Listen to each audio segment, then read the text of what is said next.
Hello, welcome to my channel. അപ്പോൾ ഇന്ന് നമ്മൾ ചിക്കൻ കറിയാണ് വെക്കാൻ പോണേ. ഒരു 4 കിലോ ചിക്കൻ ഞാൻ കഴുകി എടുത്ത് വെച്ചിട്ടുണ്ട്. ഒരു 3 സബോള അരിഞ്ഞ് വെച്ചിട്ടുണ്ട്. പാകത്തിന് മല്ലിപ്പൊടി ഒരു 5 ടീസ്പൂൺ എടുത്ത് വെച്ചിട്ടുണ്ട്. ഒരു 3 ടീസ്പൂൺ മുളക് പൊടി, 2 തക്കാളി ചെറുതായി വെച്ചിട്ടുണ്ട്. പാകത്തിന് ഇഞ്ചിയും വെളുത്തുള്ളിയും എടുത്ത് വെച്ചിട്ടുണ്ട്. ഒരു കപ്പ് തൈരും, പാകത്തിന് മല്ലിച്ചെപ്പും പുതിനാച്ചെപ്പും കറിവേപ്പിൻ്റെ ഇല എടുത്ത് വെച്ചിട്ടുണ്ട്. പിന്നെ പട്ടഗ്രാം സോമ്പ് എടുത്ത് വെച്ചിട്ടുണ്ട്. 1.5 ടീസ്പൂൺ വെളുത്തുള്ളി പേസ്റ്റ് എടുത്ത് വെച്ചിട്ടുണ്ട്. നമുക്ക് എങ്ങനെ ഉണ്ടാക്കാൻ നോക്കാം കറി.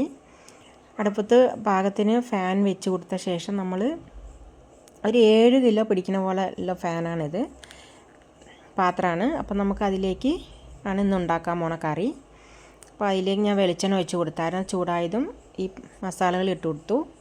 ഇഞ്ചിയും വെളുത്തുള്ളിയും ഇട്ട് കൊടുത്തിട്ടുണ്ട്. ഇനി നമുക്കൊന്ന് മിക്സാക്കി കൊടുത്ത ശേഷം സബോള അതിലേക്ക് ആഡ് ചെയ്യുന്നുണ്ട്.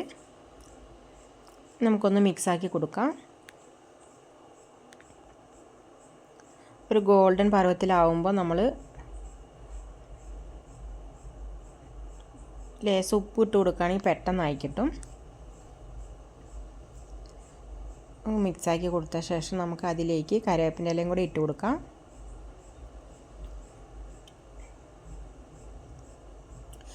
നമുക്കൊന്ന് മിക്സാക്കി കൊടുക്കാം. നമുക്ക് പാകത്തിന് തക്കാളി 2 തക്കാളി ചെറുതായി അരിഞ്ഞത് ഇട്ട് കൊടുക്കാം. മിക്സാക്കി കൊടുത്ത ശേഷം 2 പച്ചമുളക് ഇട്ട് കൊടുക്കുകയാണ്. പുതിനാച്ചെപ്പും മല്ലിച്ചെപ്പും ഇട്ട് കൊടുക്കുന്നുണ്ട്.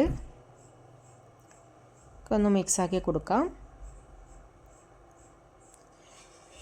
നമുക്ക് 1.5 ടീസ്പൂൺ ഇഞ്ചി വെളുത്തുള്ളി പേസ്റ്റ് ഇട്ട് ഒഴിച്ച് കൊടുക്കുകയാണ്.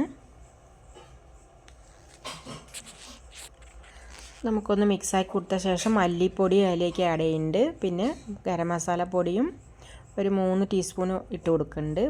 പിന്നെ മഞ്ഞൾപ്പൊടി 1.5 ടീസ്പൂൺ ഇട്ട് കൊടുത്തിരിക്കണേ. പിന്നെ മുളക് പൊടി ഒരു 3 ടീസ്പൂണും. എന്നിട്ട് നമുക്ക് തൈര് പാകത്തിന് ഒഴിച്ച് കൊടുത്ത ശേഷം ഒന്ന് മിക്സാക്കി കൊടുക്കാം. അടി പിടിക്കാതെ വേണം ചെയ്യാൻ. പാകത്തിന് വെള്ളം ഒഴിച്ച് കൊടുക്കാം. ഒന്ന് മിക്സാക്കി കൊടുത്ത ശേഷം നമ്മൾ അതിലേക്ക് ഈ 4 കിലോ ഇറച്ചിയും കൂടെ ആഡ് ചെയ്യാണ്.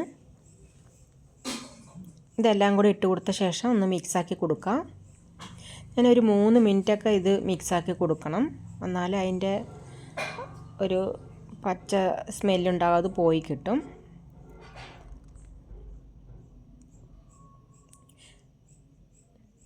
നമുക്ക് പാകത്തിന് ഉപ്പ് ഇട്ട് കൊടുക്കാം. എന്നിട്ട് ഒന്നും കൂടെ മിക്സാക്കി കൊടുക്കാം.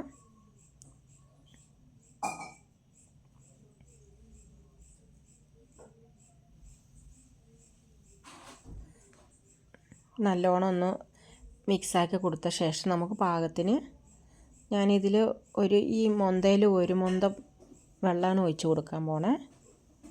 ഇതെല്ലാം കൂടെ ഒഴിച്ച് കൊടുക്കുകയാണ്.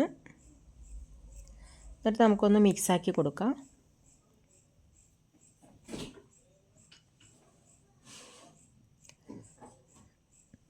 എന്നിട്ട് നമുക്കൊരു 20 മിനിറ്റെങ്കിലും ഇത് ഒന്ന് വേകണം. അപ്പോൾ അതിനായിട്ട് നമുക്കൊന്ന് മിക്സാക്കി കൊടുത്ത ശേഷം ഒരു പാത്രം ഒന്ന് മൂടി വയ്ക്കാം.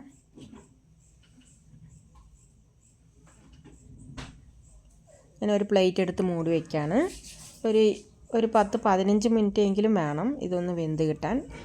പിന്നെ അതിന് ശേഷം നമുക്ക് പാകത്തിനൊന്ന് മിക്സാക്കി കൊടുത്തിട്ട് ഉപ്പുണ്ടോ നോക്കിയിട്ട് ഉപ്പ് തികഞ്ഞില്ലെങ്കിൽ നമുക്ക് ഇട്ട് കൊടുക്കാം.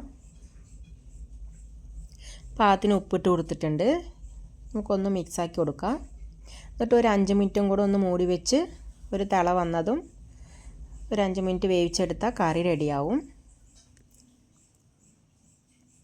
നല്ല ടേസ്റ്റിയായ ചിക്കൻ കറി ഇവിടെ റെഡി ആയിട്ടുണ്ട്. ഇതെല്ലാവരും ഒന്ന് ട്രൈ ചെയ്ത് നോക്കുക. Thank you.